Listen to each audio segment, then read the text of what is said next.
좋은 아침입니다. 신년 특별 큐티 마지막 날입니다. 여호수아서 6장 22절에서 27절 말씀입니다. 여호수아서 6장 22절에서 27절. 22절. 여호수아가 그 땅을 정탐한 두 사람에게 이르되 그 기생 집으로 들어가서 너희가 그 여인에게 맹세한 대로 그와 그에게 속한 모든 것을 이끌어내라 하며 23절. 정탐한 젊은이들이 들어가서 라합과 그의 부모와 그의 형제와 그에게 속한 모든 것을 이끌어내고 또 그의 친족도 다 이끌어내어 그들을 이스라엘 진영 밖에 두고. 자, 이제 이 성을 점령하는 과정 가운데 하나님께서는 이제 이 두 정탐꾼에게 들어가서 라합 그들을 이제 숨겨준 이 라합과 맺은 언약을 신실하게 지키게 하셨습니다. 사실 이제 라합에게 명령하신 내용은 무엇이냐고 하면 이제 라합에게 창문으로 붉은 이렇게 동아줄을 내려놓으라고 이렇게 그래서 표시를 나게 하라고 이야기했는데요. 이 라합의 집이 아마 이 그 성벽 쪽에 이 이제 어떤 그 망루 뭐 이런 쪽에 아마 그의 그 유곽이 있었던 것 같습니다. 그런데 그가 있던 그 집의 이 위치는 성이 다 무너졌지만 그곳은 무너지지 않아서 그 안에 있는 이 라합의 가족은 구원을 받을 수 있었던 것입니다. 고고학적으로도 여리고 성의 동서쪽 벽 일부는 무너지지 않았다고 이렇게 설명하기도 하는데요. 어쨌든 라합에 있던 그곳은 무너지지 않았고요. 또 그곳으로 두 정탐꾼, 이 라합의 얼굴을 아는 두 정탐꾼이 가서 그에게 맹세한 대로 그에게 속한 것, 다시 말하면 부모와 형제와 친족 그리고 그의 모든 것을 다 이끌어내어서 이스라엘 진영 밖에 두게 되었습니다. 제일 처음에는 이들을 이스라엘 진영 밖에 두었습니다. 부정한 자로 여겼기 때문이죠. 그러나 조금 지나면 이스라엘 공동체의 일원으로 받아주게 되고요. 오늘 본문에도 조금 있으면 나오게 됩니다. 나중에는 이제 일개 이방의 기생이었던 라합이 그리스도의 족보에 오르게 되는 그런 은혜를 입혀주는 것을 보게 됩니다. 근데 이 라합은 어떻게 이와 같은 은혜를 덧입게 되었을까요?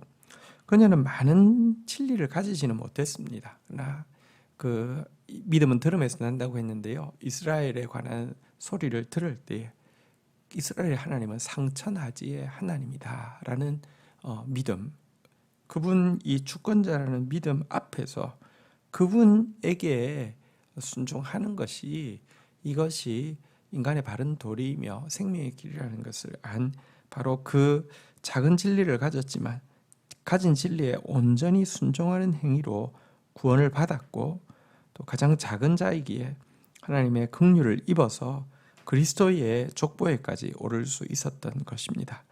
영혼 없는 몸이 죽은 것처럼 행함 없는 믿음은 죽은 것인데요. 많은 진리의 지식을 가지고 있다 할지라도 행함이 없다고 하면 라합과는 달리 많은 지식을 가졌지만 도리어 부끄러운 구원이나 심판을 받게 될 뿐인 것을 기억해야 할 것입니다. 자, 24절 보겠습니다. 무리가 그 성과 그 가운데 있는 모든 것을 불로 사르고 은금과 동철기구는 여호와의 집 곳간에 두었더라. 명령하신 대로 온전히 바치기 위하여서 태울 수 있는 것은 다 태웠고요.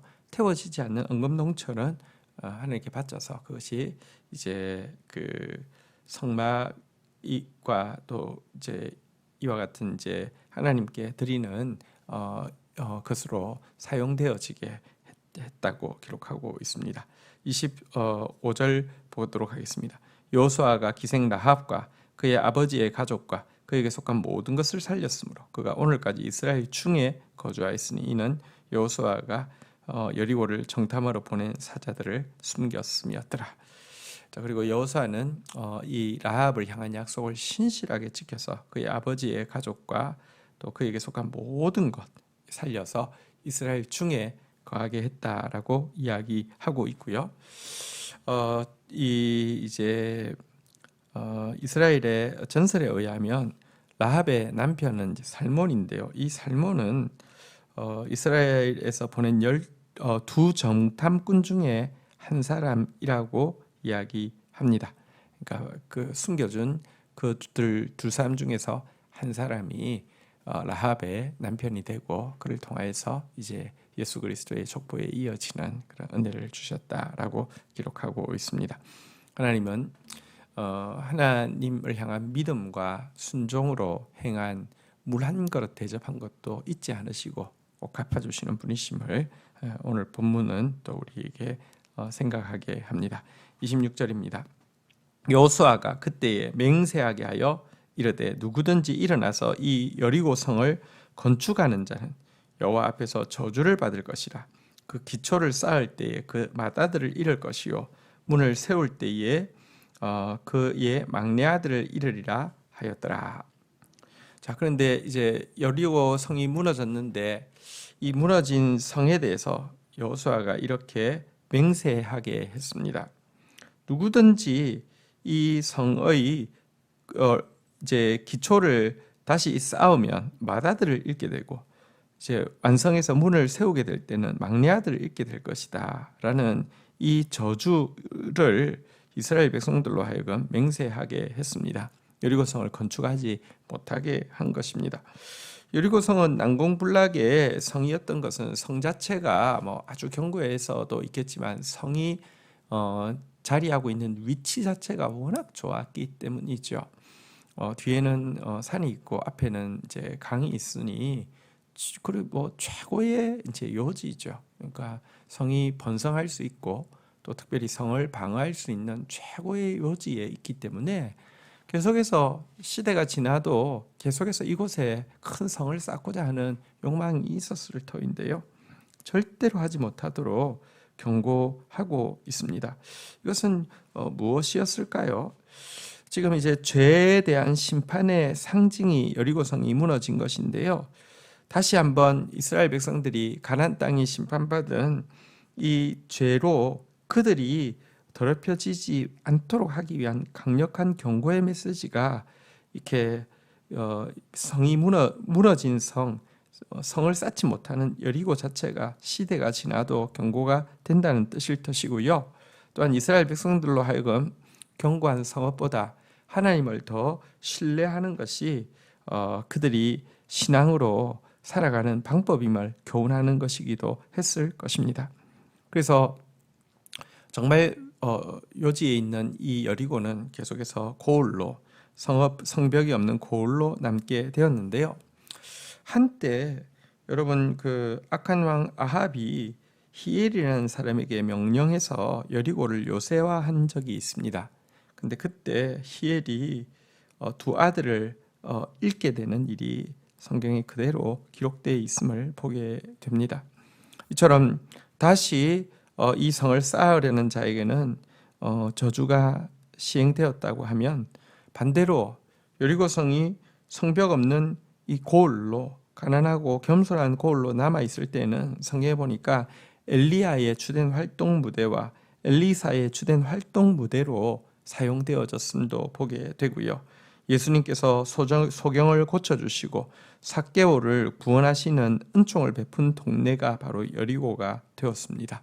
하나님은 교만한 자는 대적하시고요. 겸손한 자에게는 은혜를 베풀어 주시는 분이심도 이 성벽 없는 고을에 임한 이제 그 하나님의 구원의 역사를 통해서도 우리가 잘 알 수 있습니다.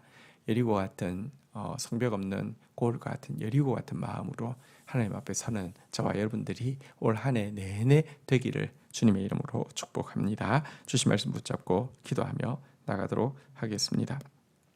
주님, 라합이 비록 많은 진리를 가지지는 않았지만 가진 진리에 온전히 순종하는 행위를 통하여서 참 아름다운 구원을 입고 예수 그리스도의 족보에까지 연결되어지는 은총을 입은 것을 보게 됩니다.